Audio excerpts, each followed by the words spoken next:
Test. And looks like we're back. Tommy Kollins here versus Raj Bansal. Just let us know if you still feel like we were having some audio issues earlier, but it looks like our camera's back. Camera microphone is back, so we should be good to go.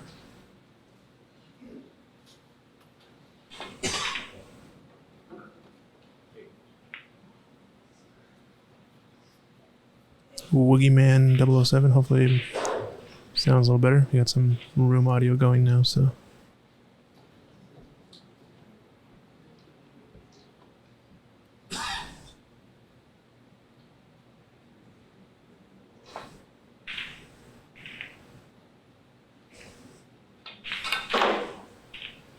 Wow, nice shot there. Managed to screw it back.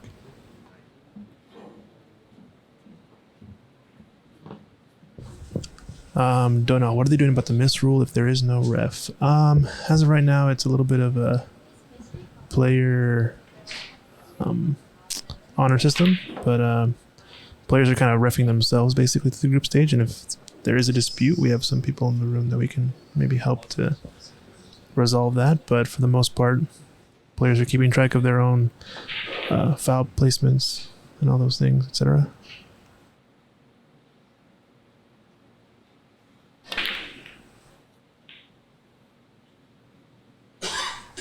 Meanwhile, Tommy Kollins showing us more of what he left off with late last night.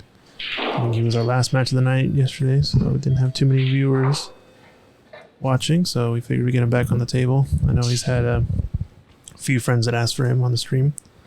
So here he is.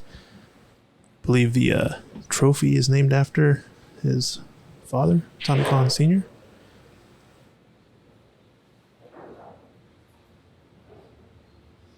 Sweet. Thanks, Boogeyman. Yeah, if we notice the audio go down, we can always just go and replace the batteries again. Shouldn't be an issue. Thanks for looking out.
Hey, Donal in the chat, by the way, we got a shout out apparently in the Talking Snooker podcast for our coverage over the women's event. Canadian Mike, commentator, and a few others. Yeah, nice. Yeah, that's awesome. We'll have to check that out. If you can give us a link or something, we'll see what this is all about. You know anything about Talking Snooker podcast? Canadian Mike, commentator, and a few others. What is this? Oh, I didn't know on the Talking Snooker podcast. I did know you did get a shout out on the Snooker Scene podcast with Dave Hendon. I know that was involved, but yeah, I haven't tuned into the Talking Snooker with Sean Murphy, but thanks for the heads up, Donal. We'll definitely take a look at that, listen to that, and that's always great to hear.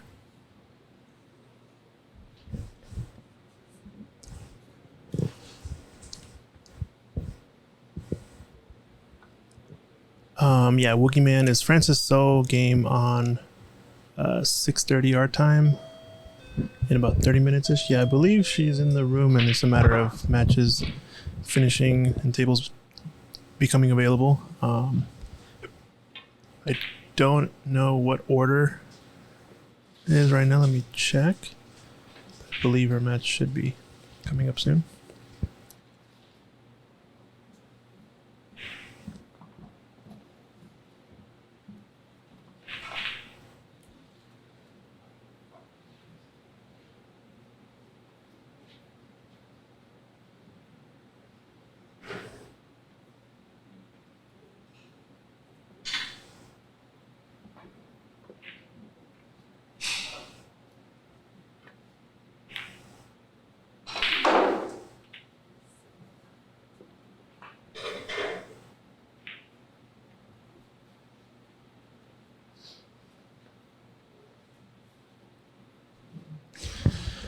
Yeah, update on the upcoming matches. So it looks like we've got 4 matches to go before Francis plays against Arif.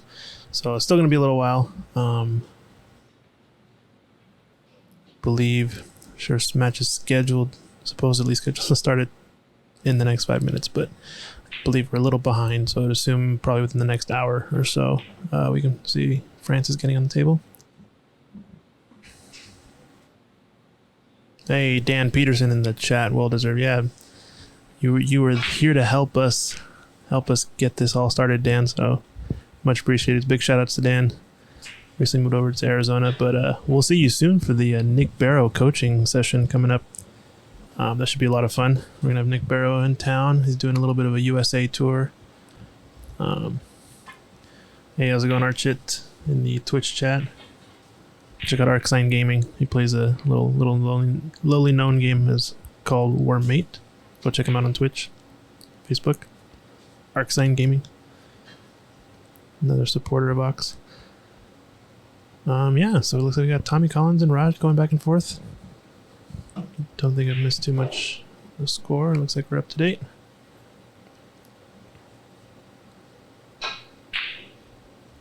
We got William Crouch sending a shout out to Charles Crouch on Facebook.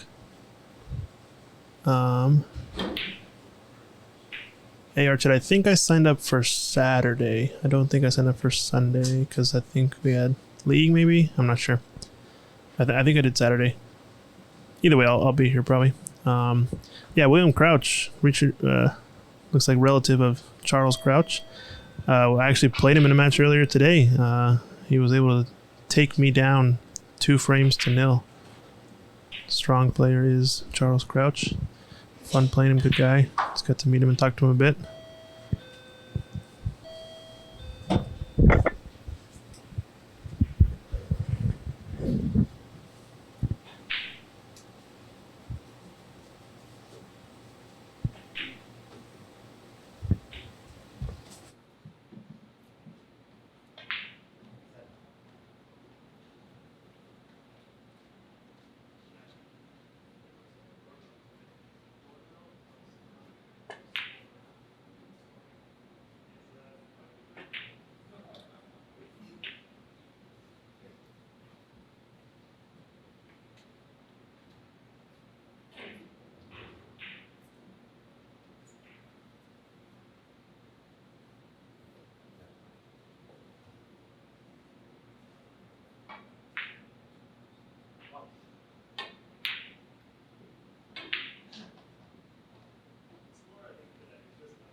Hello, everyone there. I apologize. I just needed to take a little food break. I actually got my lunch a little earlier today. So, glad to be back in the booth. It's David Burney here at the 2022 United States National Snooker Championship. Got a great match here with Tom Kollins, whose father, actually the trophy is named after doing so many wonderful things for the game of snooker in the US of A. And he's doing battle with Rajneesh Bansal.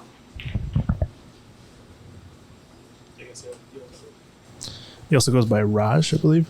Raj, okay. Yeah, so if you prefer that. Whichever works. Wait, are these goodies for us?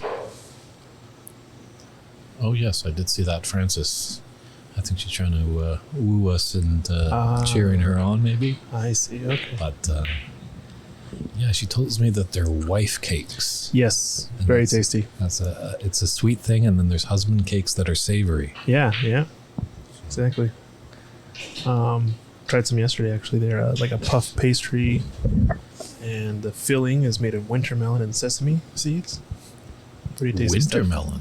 Yeah, winter melon. It's very common, I think, in a lot of Asian food, especially desserts. You ever had a bubble tea, even? I think there's some winter melon bubble tea flavors out there as well. They're pretty popular. Do you remember I've only had one experience with bubble tea. I was working on a film called American Pie, Book of Love. So American Pie 7 actually worked out into the series. And a fellow coworker, we had a little downtime. She's like, "Do you want a bubble tea?" And I'm like, "Well, I've never had one." So she ran off and brought me back a coffee bubble tea. There you go. And when it was finished, I was just jumping around the room, that's for sure. Made quick work of a 12-hour day, that's for sure. Nice. Yeah, bubble tea, also known as boba. Pretty good. Okay. Tasty stuff. Yeah, here on the Pacific Rim, on the North American side, we do get a lot of Asian-influenced cuisines and treats and drinks and all that good stuff, so we appreciate that. So thank you, Francis, for bringing us the treats, giving us the energy to carry on and hopefully commentate on your match soon, because there's been a lot of interest in the chat for young Francis to get on the TV table. She was there last night, but hopefully she can get on again today. Yep, we'll have to see. I think her match is coming up in, I think 2 or 3 matches away from being ready. So, yeah, if timing works out, we'll see.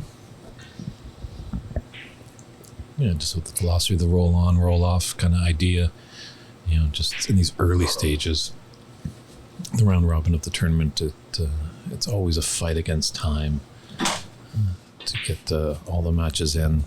We've got a lot of great people working behind the scenes. Well, we could use a lot more, that's for sure. You've probably, some of you have tuned in, sometimes scorekeeping, commentating, you hear the doorbell that we have to attend to. Sometimes we have some player concerns as well as they come to the desk, and when you're looking sharp, they think you know all the answers. But, so it's always a battle against time. You don't want to be keeping a lot of your volunteers around for too long. It takes a real passion for the game for all these people behind the scenes to stick around, because it definitely is long days. I think yesterday went from about 9 a.m. to midnight. So, but yeah, we're live here at Ox. We're glad you're tuning in, whether it be on Facebook, YouTube, or Twitch TV. Definitely search out Ox Billiards, and you'll follow all the great snooker action of this U.S. National Snooker Championship. And feel free on the chat, let us know where you're tuning in from, or if you have any comments or questions. Christian is with me, so if you have any technical questions kind of about putting a stream together, what that all takes, he is beside me. He's willing to answer any questions. Yeah, for sure. Anything you got. We also have Arcsign Gaming in the chat, who's a avid online gaming streamer, so a little bit of a different world, but a lot of similar concepts still involved. Yeah, I think with the Oh, thank you, Woogie Man. Yeah, we had a little hiccup with our mics. We had yesterday, I think the stream actually froze a little bit. So there are little things that we're ironing out, but we appreciate your patience with the stream. But coming with these days now, some of this equipment isn't as expensive or exclusive as it used to be in the past. So definitely. I think you can really set up a good system at your local club. Yeah. Especially in a post-COVID world. I mean, it's been very popular to start streaming and live video calling everywhere. It's seems to be the way of the future. Yeah, so definitely, reach out to Christian. I'm not sure where they can find you, Christian. You want to let them know, and maybe they can fly you down to Sao Paulo in Brazil, and you can set up a stream for them. You can just email me at christian@oxbilliards.com. That should be no problem.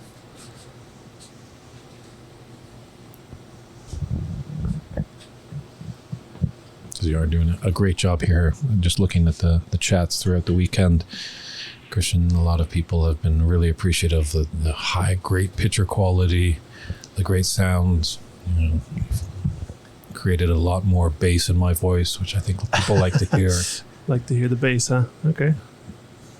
Yeah, normally actually I'm a high-pitched talker. You know that, right? Oh, Dave.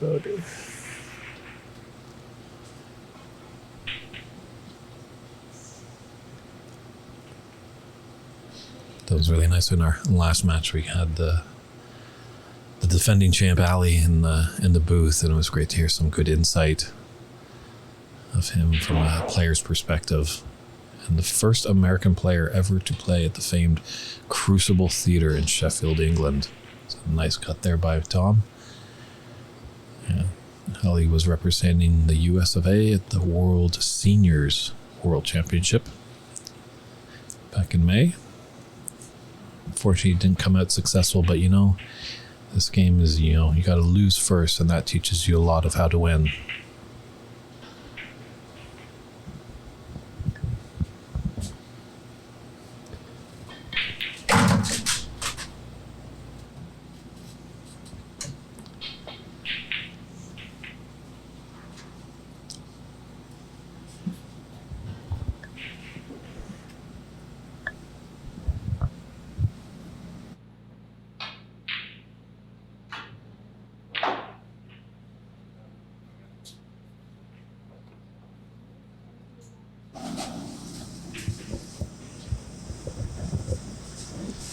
Yeah, the multiple camera angles, Dan. We got a little bit of a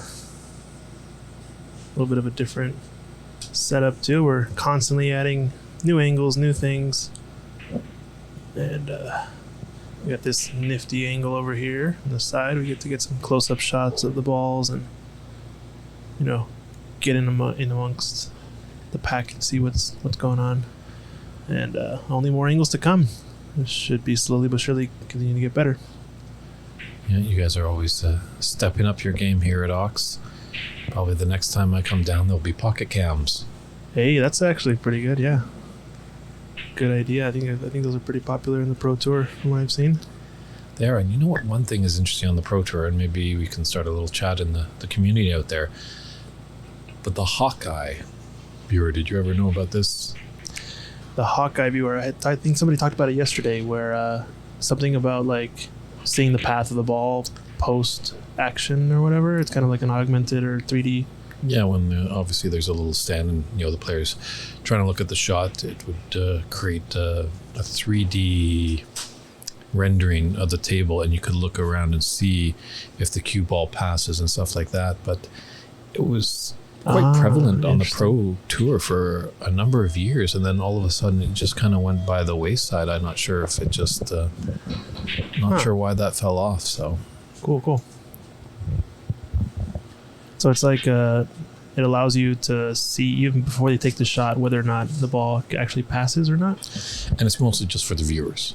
Yeah, it's not for the players, that's for sure.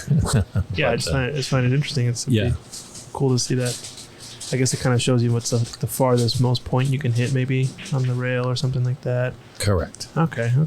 I'm pretty sure if you YouTubed and Yeah. just Hawkeye snooker camera, you'll see the demonstration as a picture says 1,000 words. Yeah, we'll have to check it out for sure. Meanwhile, Tommy's played a pretty good snooker down. He's a little bit behind in this frame. But the one cushion escape being that close is pretty difficult, I find sometimes, just to judge the actual angle. So, it's a little bit of a chance of getting some points back in this frame. He's not out of it yet, though, right? It's only 19 behind with one red. And where's the cue ball gone?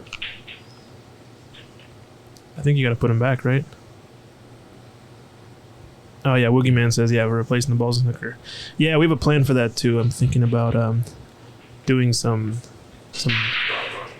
kind of transparent overlays to kind of, take a snapshot of the table before the snooker starts, and then do an overlay, and then you can kind of go back and see what the comparison looks like, and just match the ball to the ghost spot, you could say. Ooh, nice touch there.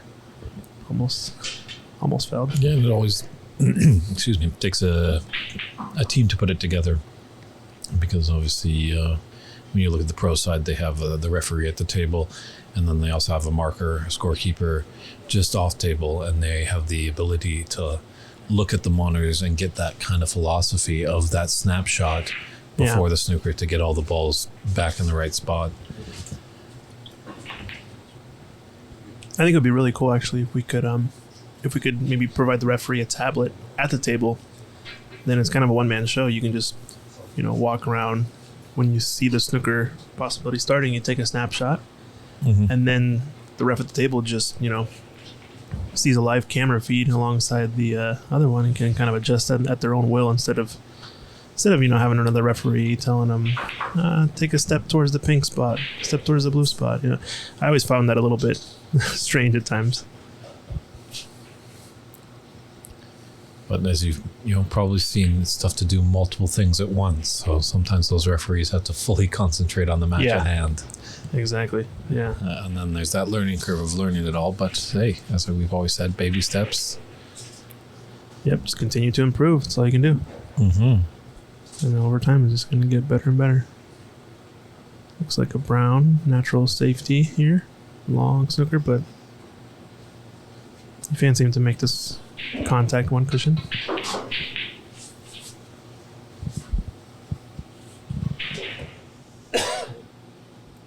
That's interesting. The game of snooker, I think it's the only game I've seen where a referee has got a round of applause from a packed audience. I'm trying to remember the referee's name, but a player was in a snooker, and sure enough, they went in and disturbed a lot of reds after they hit a colored ball, forcing them a foul. So there was a respot to go on, but reds were everywhere, colors were everywhere. I think it took about a good 20 minutes for the referee and the marker just to get everything right. Yeah, wow. And the applause was well deserved for the referee. It might have been Marcel Eckhart. I'm not too sure, the German referee. Okay. But feel free, if anyone in the chat room remembers that event, you can correct me if I'm wrong on the referee. I find there's been a few instances actually probably where we've had referees being applauded for their hard work, but I don't know that it always comes from simply spotting multiple balls, but sometimes just dealing with a specific player who maybe doesn't care for the referee all the time, or maybe he's giving them a hard time different times. Not to name names, but I think we know some players that tend to give referees harder times than others and stir up some conflict. Yeah, I wouldn't mention Alex Higgins' name. Oh, did I just mention Alex Higgins' Oh, Ronnie name? O'Sullivan, right? Oh, what was that? True. Ronnie has his run-ins, but he just wants to get it right. But I think Alex was tough, and that fame incident with Alex and Cliff, the Q extension fiasco. There's a great little clip on YouTube about all of that, so I won't spoil it for anybody, but search out the Q extension, Cliff Thorwer and Alex Higgins. Interesting sight to see. I think Snooker 155 could have been Olivier Martil. great referee over there on the pro circuit and a great humanitarian, that's for sure. When this pandemic struck, he was quickly over there in his native country on the front lines as a nurse, making sure everyone was doing well. So I got a chance to meet him over in Sheffield this past spring. It was great just to chat with him about snooker. But before we got into the chat, I just wanted to applaud his great work that he did. And that's a look at this shot, though. Wonderful shot there. But Raj had the free ball, actually, I think, and turned down the free ball. Looking at the brown and maybe the black was a little bit too difficult to pot or something. And he turned down the free ball and now put back Tommy. And now look who's missing the snookers this time. Quite the turn of events all of a sudden. I was surprised when he turned down the free ball. I thought the black was a pretty natural free ball to get to the yellow next. Because he figured that Tommy wasn't going to hit the ball again? I'm not sure.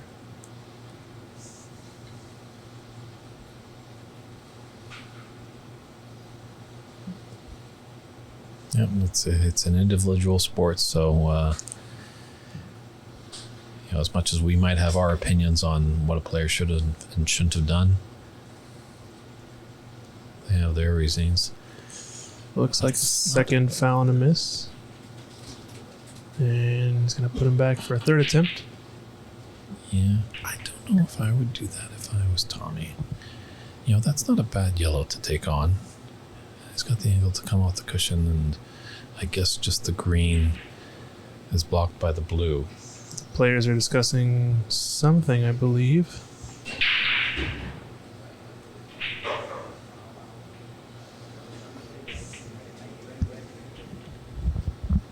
So, room owner Mike Dominguez coming over, cool as a cucumber, listening to the debate here.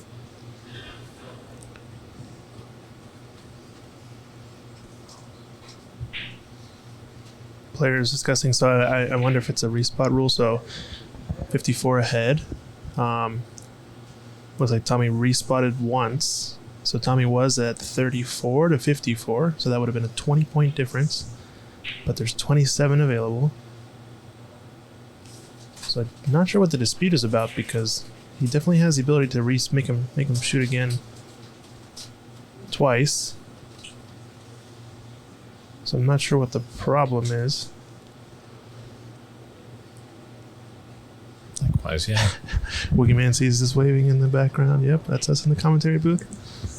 I don't know about that. I think we're more scratching our heads because we're not too sure what's going on here. Yeah, so at least from what I remember, Tommy was in a snooker. He kicked at it once, missed. Kicked at it a second time, left a free ball. And I believe Raj decided to put him back in at the new spot. After that, Tommy had made a kick shot, made contact with the yellow, and snookered Raj back. So now that Raj is in the snooker, he's shot once and missed. He's been put back, shot again and missed. And he's trying to put him in for a third attempt, which I think is totally valid. So I'm wondering what's being brought up at this point. It seems like either something that's like too far in the past for it to matter, or what, because there is that instance, yes. If shots have elapsed, then you're talking about things that happened 3 shots ago. Yeah, you should have brought it up then. I feel like at that point you got to bring it back in the moment. Yeah, when it's actually happening.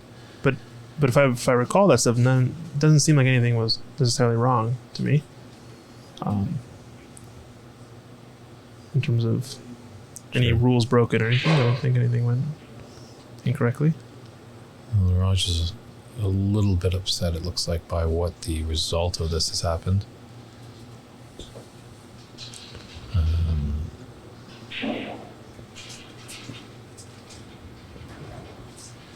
Yep, it looks like this is the third and final respot attempt. Maybe in the interval we can... third attempt, second respot attempt.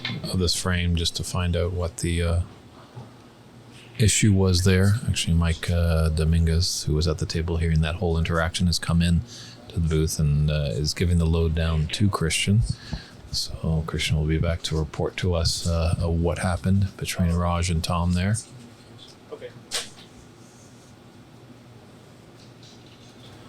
Got it. So I don't think it was anything to do with actually what was occurring. I think both players, realized what's happening, but I think it was a miscommunication amongst the players. They're kind of refereeing themselves in a bit in this group stage. And I believe the question was how many fouls versus how many putbacks. I believe the question was asked how many putbacks was understood as how many fouls required to come back. And I believe there were no fouls required, from what I understood. So I don't know exactly what it was, but it seems to be like a miscommunication amongst the two players in terms of how many times they're allowed to be put back or whatnot. But I think we're going to have Mike Dominguez on the job. He's going to referee this next frame just to make sure there's no incidents amongst the players. So we don't want to have to worry about any of those issues. Yeah, hopefully cooler heads have survived, and the peace is going to be kept, and Police Chief Dominguez coming to the table just to make sure everything's on the up and up.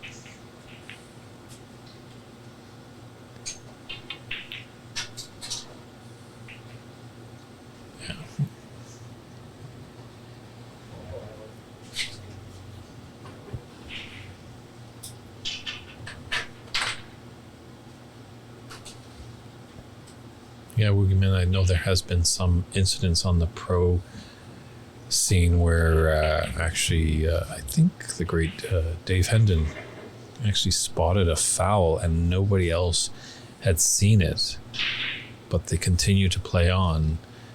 And it's a bit interesting, obviously, because the markers are also, scorekeepers are listening to the broadcast so they can hear what we're saying or what the commentators are saying over there in England. So it's all about working together to get it right. I would hope that, as much as these players, they want to get it right, they've got to realize that we're stretched a bit thin here behind the scenes. We don't have referees on each table. We don't have scorekeepers at each where's table. this cue ball going to end up? Oh, man. Almost lost it. But yeah, I know what you mean exactly. It's even with the stream, we got 1-2 people running the whole show, so then we got some guest commentators here and there.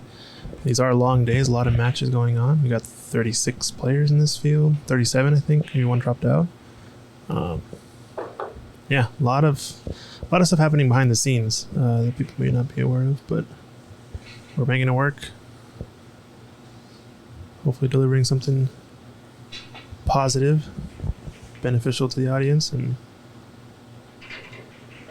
let's keep improving.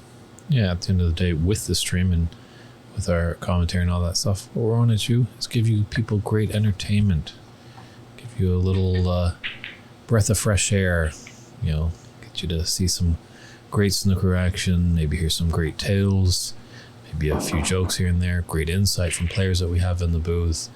Just, life can be a crazy thing sometimes, so we're here to just give you a break from the everyday and jump into something. Well, to the usual person, it might look a little abnormal, but I've never met a snooker player that is normal. That's true. So we're all glad that you're tuning in wherever you find us, whether it be on Facebook, YouTube, or Twitch TV. But it has been a really great tournament so far. Jamie Miller, tournament director, has really dug in. I think this is one of her more bigger tournaments that she's done, and she's handling it like a pro. She's good support with us giving her a hand and stuff like that. And she's a grade school teacher as well, so I think that experience boasts itself in this environment, because I won't say any names, but I know snooker players and pool players can tend to act around the grade school age sometimes, but we got it all under control. That would explain the meter stick right beside her. I'm sorry, I mean the 3-foot stick. I should check my measurements and what country am I in. I think one side has meter measurement, the other side has feet here in America, so you'll find both sometimes. Looks like Tommy needs snookers now. Yeah, it's with 18 on 19 difference. Correct. Yeah. So only one. Yeah. Problem is still this pink it's not ideal for Tommy, I'd say. I think Raj likes where it's at because A, it's not a good ball to hide behind, and then B, even if Tommy gets the one snooker, clearing up the table is going to be pretty tough afterwards. So True, yeah, you want that pink ball, I think, just a little off the cushion.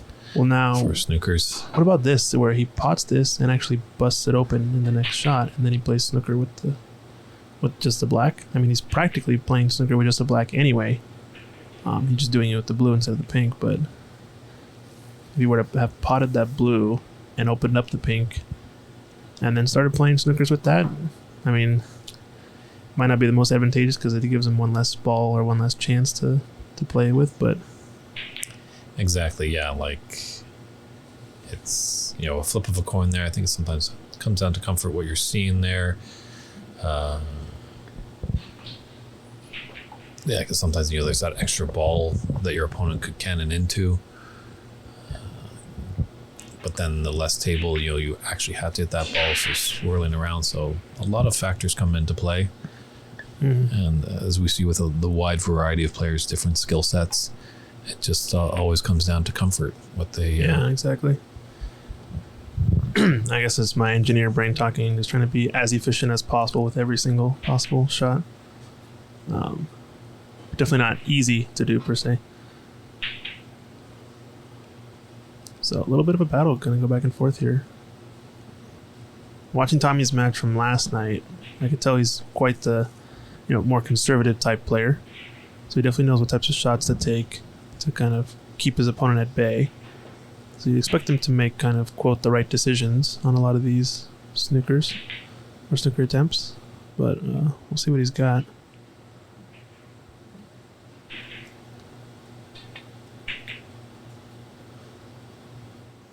Thanks for tuning in, Wayne Wakeman, and glad that you're enjoying the broadcast. Much appreciated. Feel free to share it with all your friends that are snooker fanatics, or maybe they're not at all. Maybe you just need to open up the door to those friends and show them this wonderful game. It's a great long pot there by Raj. That should probably seal the deal on this first frame. Tom just taking a look at the score. Yep. But the etiquette is just let the player finish. Mm-hmm. Ooh, is this sinking in? Is he making this ball? It looks close. Nicely done there. Oh. Ooh, a little miscue there. A little bit of frustration there, but he won the frame. But yeah, that's. I'll look at it though. So, a little break here. Mike Dominguez is talking to the two players just to make sure the communication is correct, and we'll just step aside for a quick little break. But we'll be back as cooler heads settle for frame 2.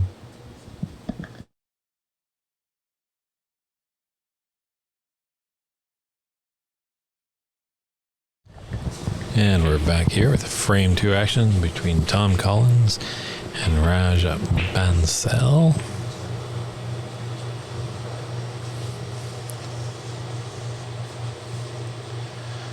So referee Dominguez just kind of is now just monitoring this match. It seems like it was getting a little escalated. So. Yeah, just a little nerves. I think a miscommunication along with the frustration of missing a few snookers can tend to rattle the nerves. But on to frame 2.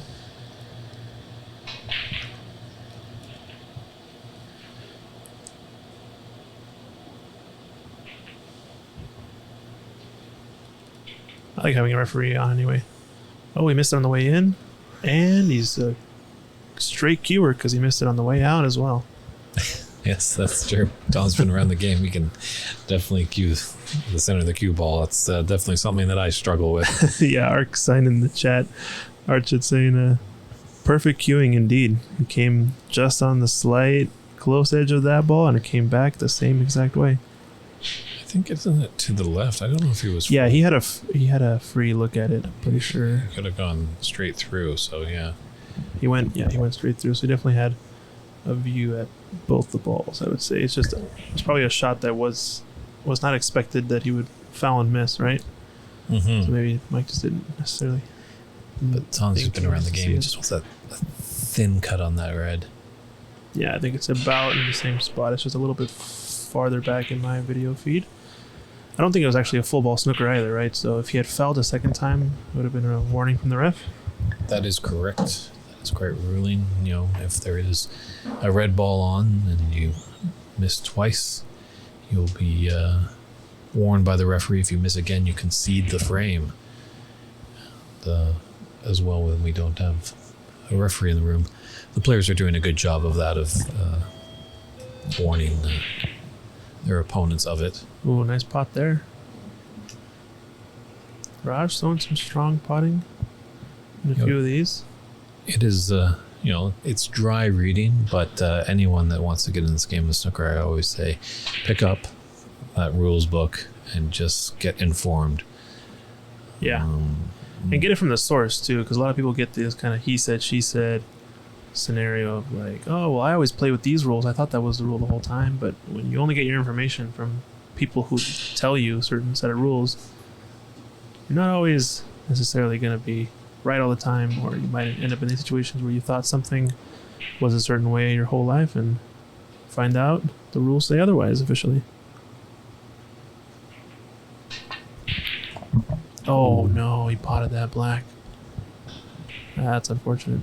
Don't know if it actually passed. I was a little surprised that he took it on. I guess it must have had an edge where he could go in off the black, maybe go cushion in off. Not sure though.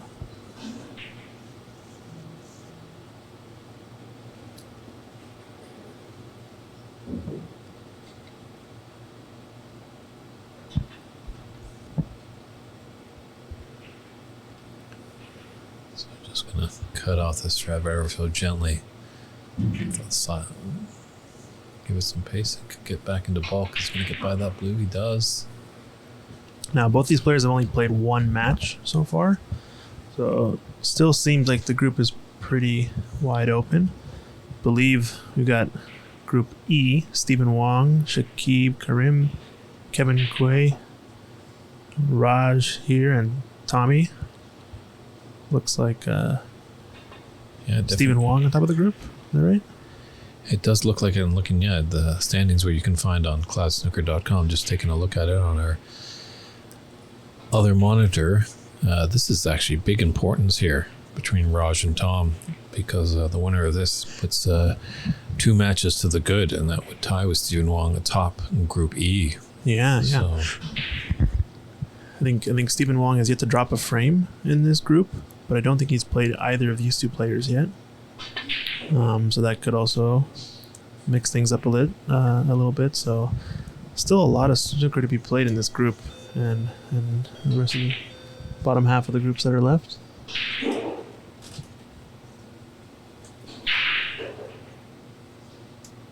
yeah, most of the higher groups, I think, have moved on.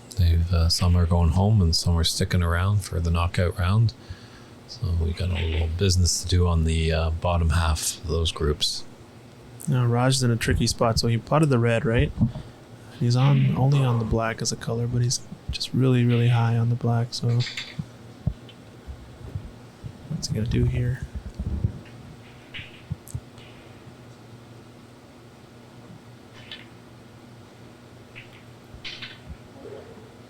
We got Snooker 155 in the chat. Yeah, I think the Cloud Snooker scoring for some reason got out of sync. I know exactly the 2 matches you're talking about. Actually, I know for sure the Yusuf Aldalo and Jacob Lackey. This match for some reason didn't have a frame that was logged correctly. So Cloud Snooker, I think, is not showing the correct results there. We do have the correct results in our tournament director score sheets. But yeah, I'll have to reach out to Ajay and try to get that fixed on the website so it reflects the accurate score for everyone out there. I don't know about the second match, John Poon versus Raymond McCarthy, but I'm sure it's something that we're aware of, and it's a slight mismatch, but believe we have the correct results from what I understand on the score sheets the players have. So.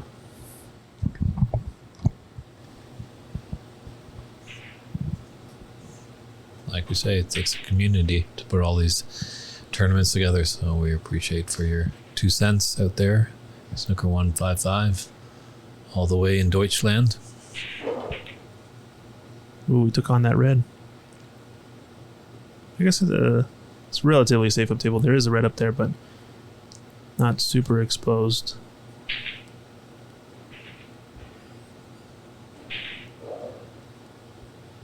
Just wondering, Snooker 155, are you familiar? Do you know the great female player, Diana Schuler, hails from Germany? Oh, yeah. She was here for the World Women's event, right? That is correct. And she also worked as a tournament director with Matt Hewitt from WWS.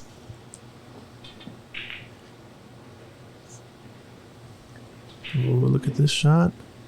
Oh, I think he's left the potting angle still. Good attempt, though, because it's a nice little wall the yellow and the brown provide for basically the whole table. It's kind of in a big V shape coming from the bulkhead. I think he's going to take on this pot.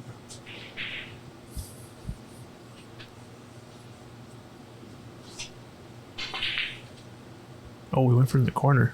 Okay, so you can see a lot more of that. I thought he could only go on the side.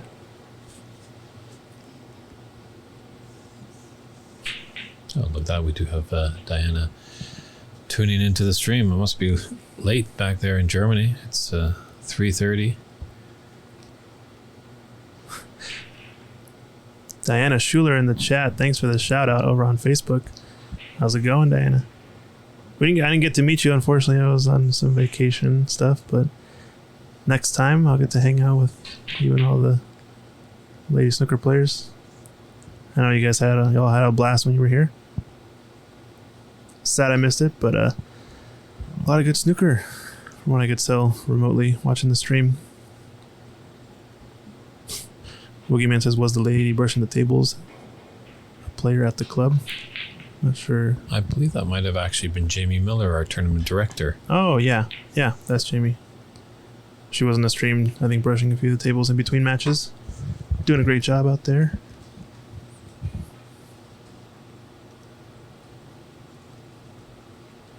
Yeah, good little crowd that we've got here at Ox Billiards in Seattle, Washington. Here in the neighborhood, feel free to stop by. I don't think it's the greatest day outside, actually. It looks like a typical autumn day here in Seattle. A little overcast, a little bit of rain. So why not come indoors and join us for some great snooker action. Got cold drinks, a few little snacks, and some top-notch players doing what they need to do on the table to try and hoist the Tom Collins Trophy come this Monday. Yeah, Diana's looks like it's midnight 30 over there. Yeah, 1:30 midnight over there, so a little bit of jet lag. Yeah, next time for sure. I'm glad you guys had a blast. And we look forward to next year's event. I'm sure we'll be doing it again.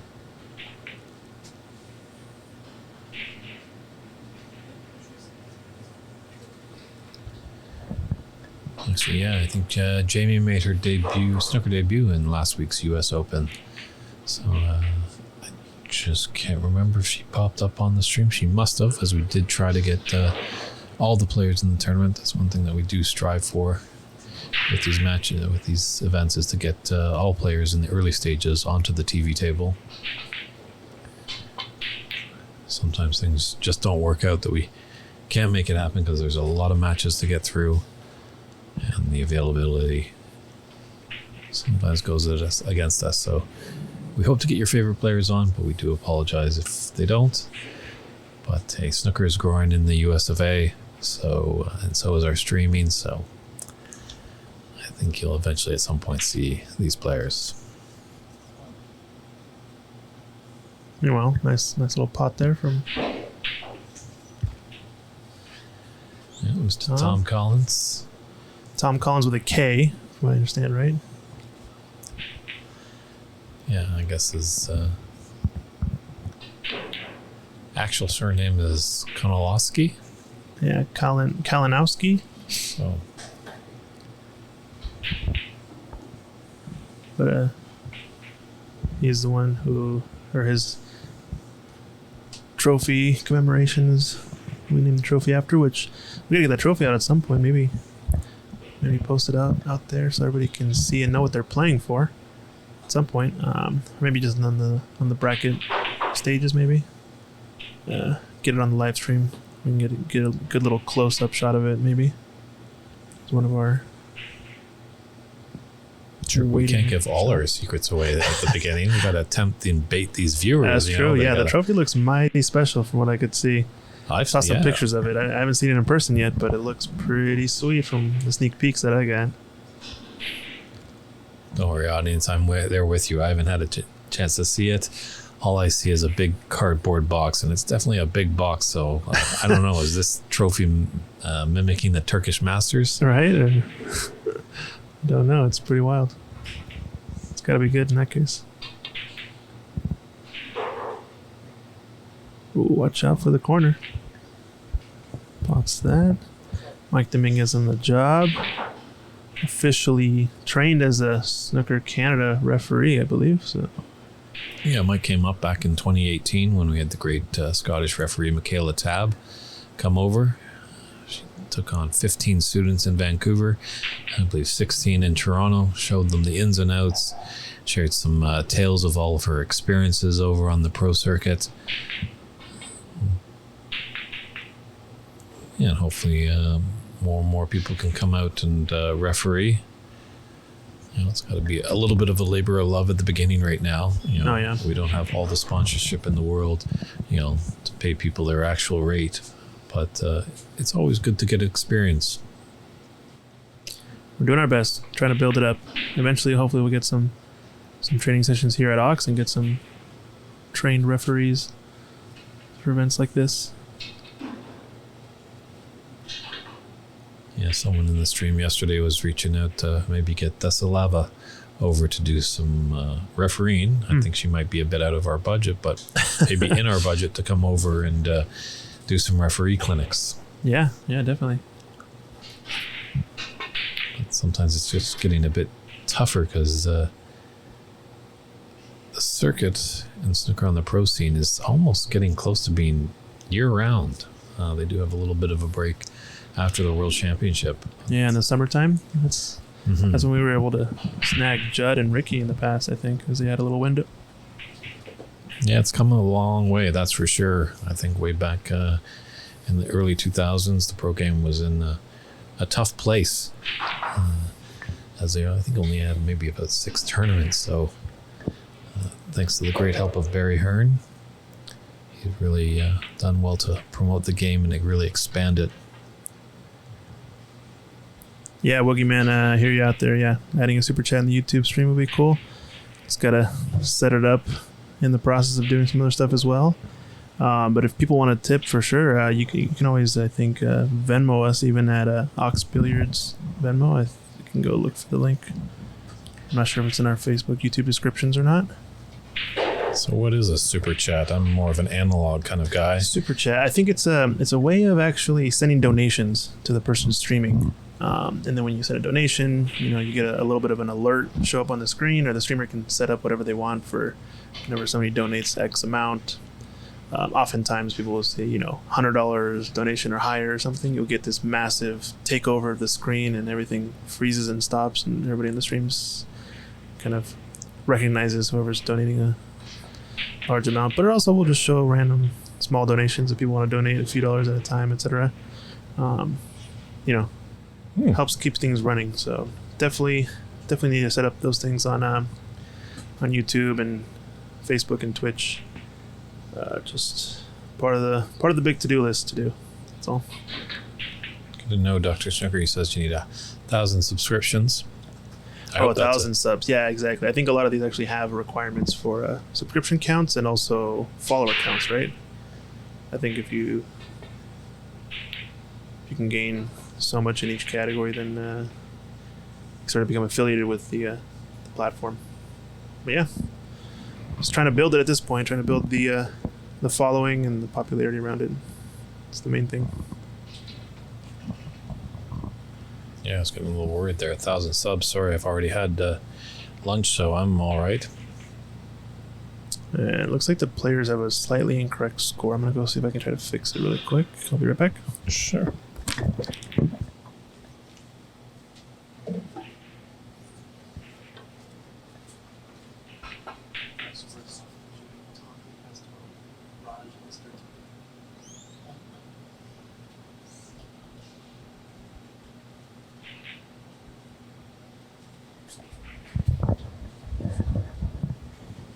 So best of 3 match right here between Tom and Raj.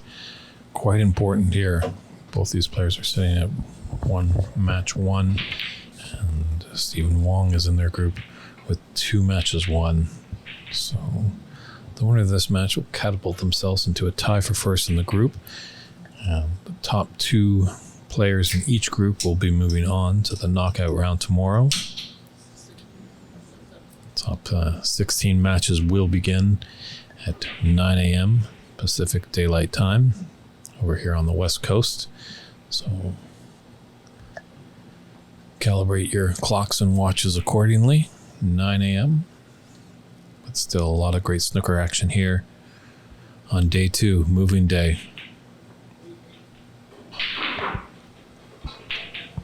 All right, looks like we got the score set up. Yeah, we got a few different scoring devices going on. We've got a little bit of a sync issue because we got a really sweet overlay here on the stream, but we got to make sure it's in sync with the Cloud Snooker scoring system that Cloud Snooker set up by USSA and Ajaya. That's how he's using to kind of manage all the matches and see where all the scores are live online. And it looks like their score got a little bit out of date or incorrect, so just helping them out and make sure the score is correct, but Mike's got it figured out. I think we're good to go. Yeah, I think Raj is just a little unlucky. That was a great shot coming off the pink and bursting open those reds. He made the pink, right? Mm-hmm. And the pink was on this blue spot, so coming down and opening up the reds. Yeah, some solid potting here from Raj. I think it might be between, this group seems to be the most competitive from what I can tell. I know a couple of the players. I saw Stephen Wong shooting, and obviously he seems to be the strong one out of the group. But after that, Shakib, Kevin, Raj, and Tommy all seem to be pretty close to each other in terms of from potting ability and what I've seen of these players in terms of their potential. Kevin actually was part of our Washington State Snooker League. We started up recently here at Ox in Empire. He plays at Empire, I think, CC's club over on the east side of Seattle, across the water in Bellevue, Redmond area. Feel to correct me if I'm wrong, but if we do have any tiebreakers, I believe it goes to a head-to-head, how the players went against each other. Tiebreaker, I think, is a frame differential and then high break. Okay. And then I think if after all that's tied, then there's probably a playoff at that point. But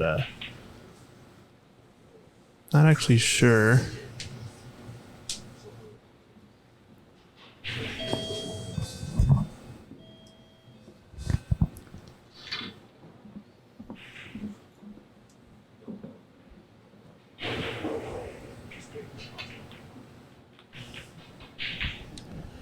This has been a nice little break by Raj.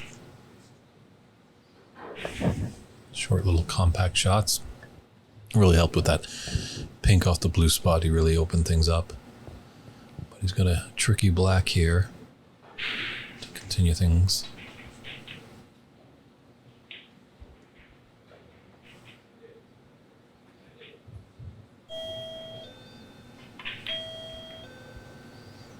Nice pot there.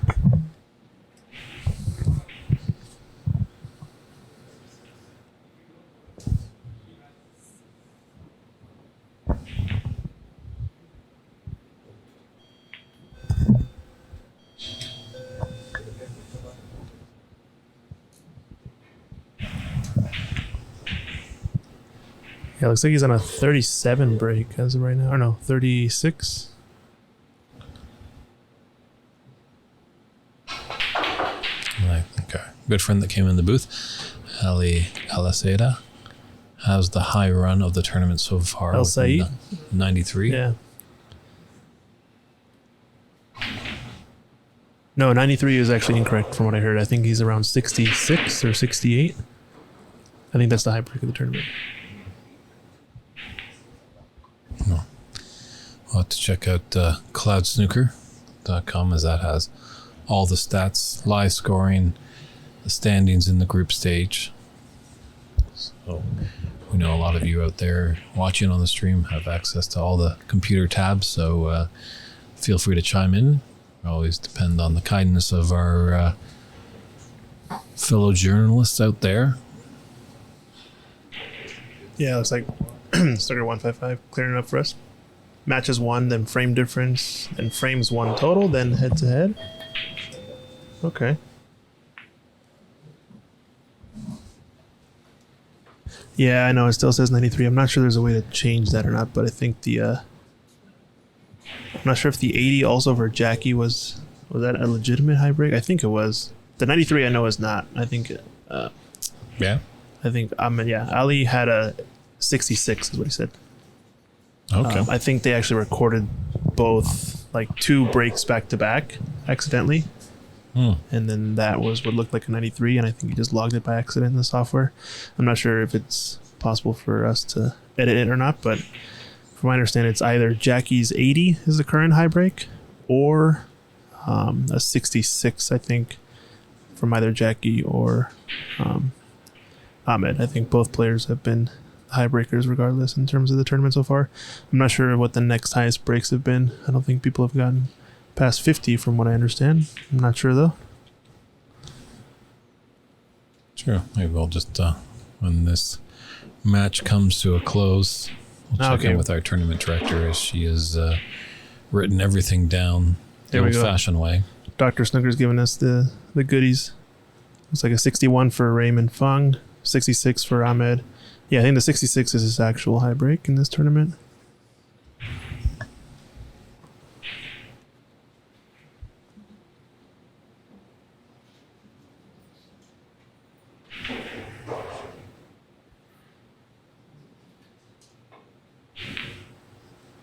So Tom just stepping aside so our referee, Mike Dominguez, can just take a look and see where the white ball will be respotted if a miss occurs here.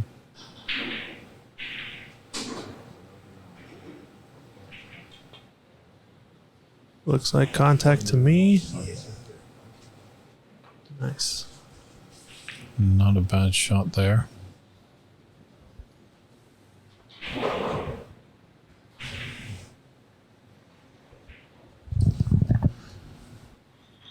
It's always a tricky part of the game when you're snookered. It's one thing to get out of the snooker and hit an object ball. The other thing is to at least make it safe, not to give your opponent an easy pot to start a high run. Raj playing pretty well in this match so far. Not sure if he's just letting out his frustration and letting his game speak for itself, which I think is honestly always the right call whenever things get kind of heated. Yeah, you see a lot sometimes with players be quite chatty when they're winning, but they're quick to be quiet when things aren't going their way. Yeah.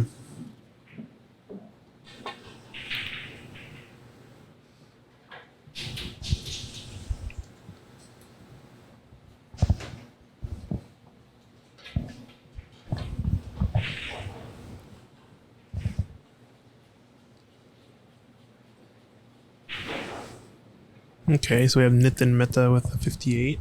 Oh, actually, I might have seen... actually, I don't know if that was 58, actually. I think he might have scored it twice. Because I was watching his match with Francis, and that's the only one that he's played so far, and I think he might have done the same thing where he accidentally entered, like a 20 and a 38 together, and then made it look like 58. I'm not sure about Nitin Mehta's high break. John Poon, I can't speak to that. But, yeah, some decent high breaks, but... tight tables, so not sure. My money is on that not many people are going to be breaking a century in these tables anytime soon. But we'll see. Could always be surprised. Yeah, it might open up a little bit, when we get into the knockout stage. as much as there is a lot more to play for, but these tight best of three, no one's going to really open up and free form and kind of go for things. But I think if we're going to see a century, it's going to be early on in the frames of either the round of 16, quarterfinals, semifinals, or finals. Yeah, kind of like a little bit of a lower skill player leaving stuff really wide open for one of the top seeds, maybe. True, and also these top seeder players, they have a way of, once they get a red and a color, then they'll get another red and color, and they really start to know how to develop more reds to increase their break. That's one big difference from the beginner to the more seasoned player. Yep, makes sense. Meanwhile, Raj is trying to close out this frame. He's got a solid lead, 44. And definitely still have more than 44 on the table, but it's getting close. If you make a couple more of these reds, these two reds that are kind of in the open in the middle of the table, should be looking good to take this frame.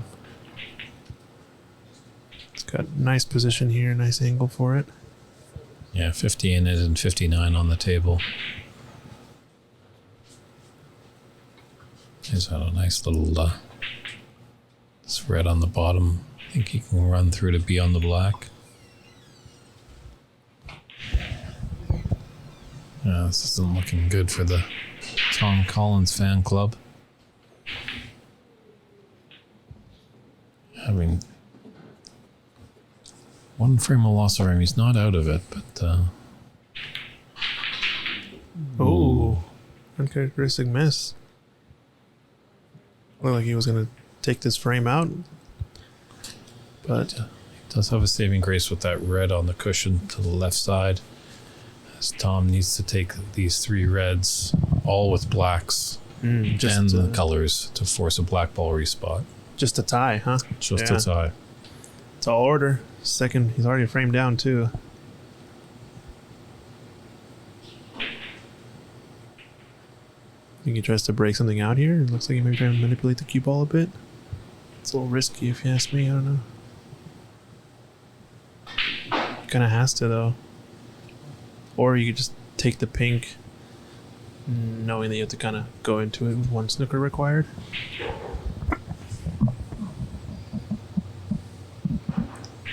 It's important pink here. He needs to sink it. Oh no. Now he's definitely in snooker required territory. Yeah, trailing by 50 with 43 on the table.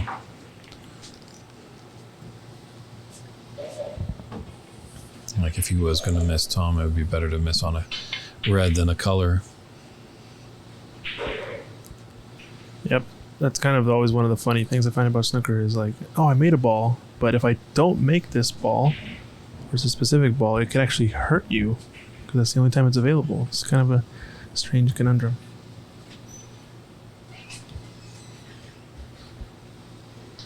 So the room's getting a little bit more active as the club is actually open. It opens up at 3 p.m. So we've got a few pool fanatics in the room just playing on the pool table, so you might hear a little bit of extra noise, a few clangs and bangs of balls, and shouldn't be too nerve-wracking for all you guys out there. We've told them they're not allowed to do any breaking practice. That's so as long as people aren't breaking constantly, I think we should be good. I think about half the pool tables should be open for today if you're planning to come by to play pool, so just be aware of that.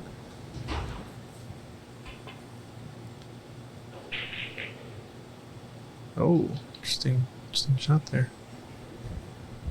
Whenever that happens, I'm not sure if it's ever planned or not. Do you think people actually plan that kind of intentional double kiss? The old parachute shot? Sometimes. Yeah, sometimes. Mm-hmm. So it's an interesting shot to have, just to remember about it. Oh, look at this. Look at this cue ball, though. Oh, the line was pretty good, but just ran a little bit too fast. Yeah, I think a lot of these players are not used to the quick pace of these tables. Yeah. I think that gives an advantage to the Ox players, that's for sure. All you guys up here in the Pacific Northwest. Yeah, a lot of folks overrunning position just a little bit, right? Like we saw Oh, nice shot there. Opened up the colors too. All the big colors. We saw, who was it? Jacob. I think he was overrunning a few positions from what I saw. I think some other players I saw yesterday were overrunning a lot of stuff. Thanks for tuning in. Go for a walk twice, all the way from Wellington, New Zealand. We like to hear when our fellow friends, those Kiwis, are turning in. 2023 is just around the corner. Let's see if those All Blacks can take the Heb Cup. But right now, we're glad you're watching some wonderful snooker action. So now Tom's in multiple snookers required territory. I think if this red sinks, he'll need 4 snookers at least, and then at that point, I think it's an automatic end of frame, especially in the group stage. Yeah, we've seen it a little bit. There's been a few matches where that ruling of when you're on the colors and it's, 4 or more snookers are required. But I've seen a few matches where they have been complete runaways, and obviously the etiquette thing is to concede. But it's a growing process here in America. Not everyone is fully aware, and it is a tournament you want to battle to the end. So I think that's why they did institute that rule on the colors, but maybe there might be something about the reds as well.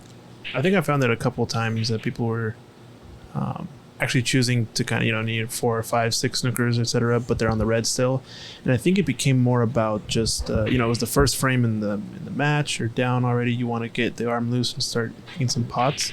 And I didn't find players were necessarily playing for snookers, but they were actually just potting some balls just to get the next frame ready to go, or be ready for the next frame in a sense.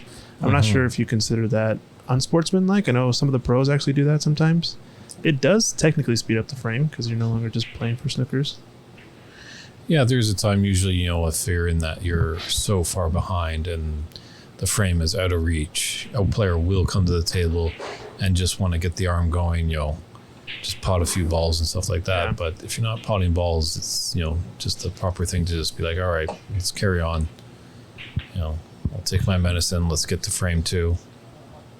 Yep. Or 3, whichever it is. Now, Tommy potted that ball, and I wonder if he's also in that zone right now. Because right now, he's got to make this blue. And would that put him in within 3 snookers? Let's see, difference of... Before... If he pots this blue, that gives him 6. Then he'd be at 21. 42... minus 27. Okay, 15. The red, correct? So I marked the red already. So the blue would be 20. 20. Okay, yeah, so 23. And that's 43. 43. 27. So that's 16. 16 is 4 snookers required to tie. Oh, he's actually playing snooker right now. Now, I don't know if he notices, but I think this is actually technically end of frame. Oh? As of now, he needed the blue. Mm-hmm. So now the difference is actually 21, right? It should be end of frame, from what I understand the rules to be. Yeah, 6 snookers are required. A monumental... 6 snookers required, and we're on the colors.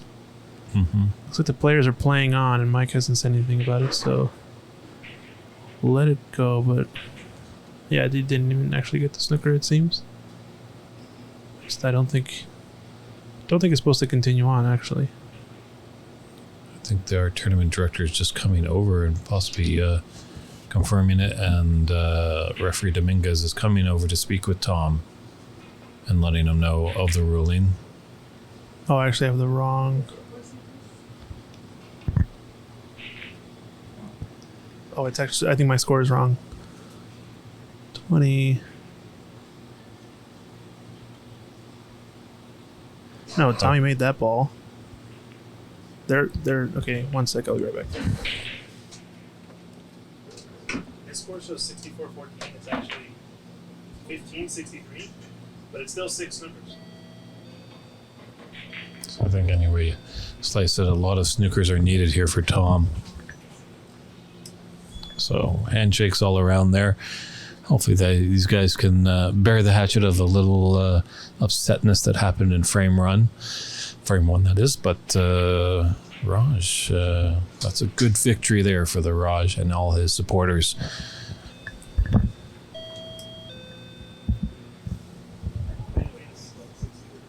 So that concludes this match. We're happy that you're joining us here at the 2022 United States National Snooker Championship at Ox Billiards in Seattle, Washington. We will step aside for a brief moment, set up the next match, and come back with you with great snooker action. Stay tuned and keep the stream on wherever you find us, whether it be Facebook, YouTube, Twitch TV. Search out Ox Billiards. See you momentarily, everybody.